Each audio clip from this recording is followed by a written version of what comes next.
So here we are at Matching Green. As you can see, a lot of selection of car choices. We have Model T, I think, a new latest Renault Alpine, Lotus Cortina coming up in a second, and an AC Ace. Who knows? By the number plate, it could even be a genuine, but you can never be sure these days, to be honest. Well, I do notice a straight 6. So here's the Ford Cortina Lotus with the original style twin cam engine. A bit of revelation in its day. Triumph Spitfire seems to have been done around. I'm not sure you can see in the video, but it does say injection on the back, which I doubt that they were originally, to be fair, so that's been modified, I think. And over here we have the MG ZT V8 version with rear wheel drive. Pretty unusual. Didn't make many of those. A bit of a last hurrah for MG. Panther Callista, made in near Harlow. Don't see many of those around anymore. Bit of a Porsche going on there. TR6, Datsun 240Z. Quite a nice pickup, and these American things I'm afraid I don't identify very well, but there we are. Coming along here, past the pram, a Vauxhall Victor, if I'm not much mistaken. And going over to yet more MGs. I don't know how many MGs there were there on the day, but it looked like it was of the order of 30. So plenty of MGBs. I think that was the most common style. And as we'll see in a moment, as well as the classic MGB convertible, over here we have an MG RV8, which is basically an MGB convertible with a V8 engine and a convertible body, which they never had back in the day. More traditional type there, and then of course that was followed by the MG ZT was followed by the MGF, which is what we see here. A Lotus Elan, the later 90s version, a recent Mustang, and a rather highly modified Beetle making quite a lot of noise in the background there.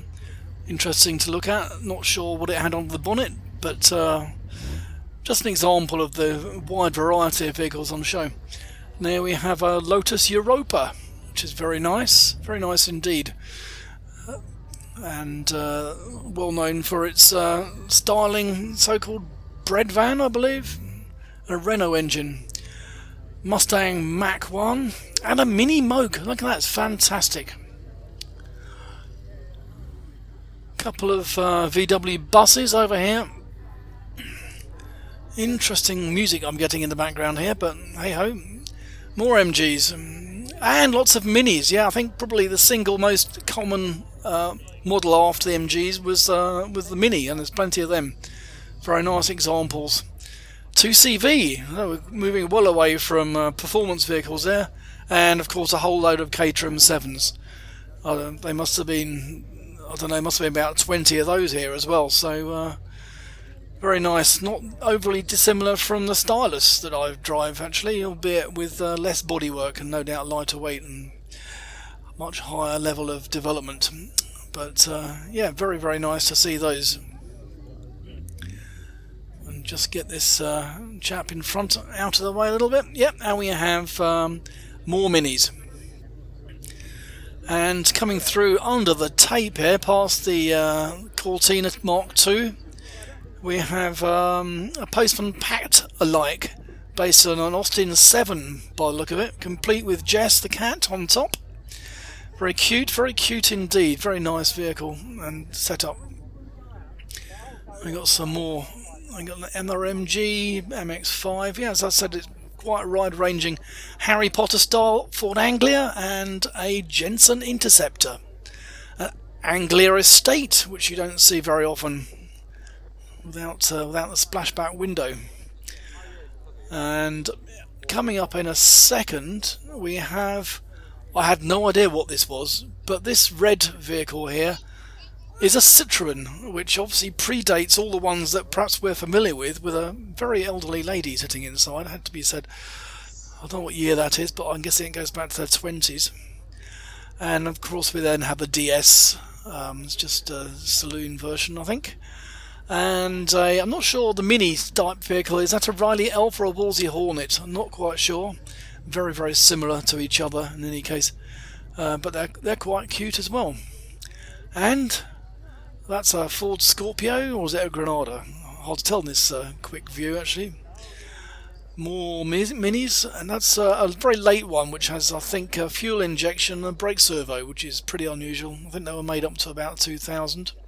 Quite interested in those because I used to have a Mini, albeit much older than that one. Bonnet scoop going on that one. That seems to have been borrowed from Subaru, but what's that? Jaguar XK 120, Austin Healey 3000, and the inevitable E-Type Jaguar. Volvo, made famous by the Saint P1800.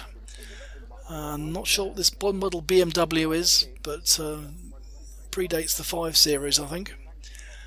That may be a Jaguar or a Daimler, I'm not sure to be honest, but a classic 1930s, 40s vehicle. And we have that modified Spitfire again. And what else do we have? I think we're coming to the end actually.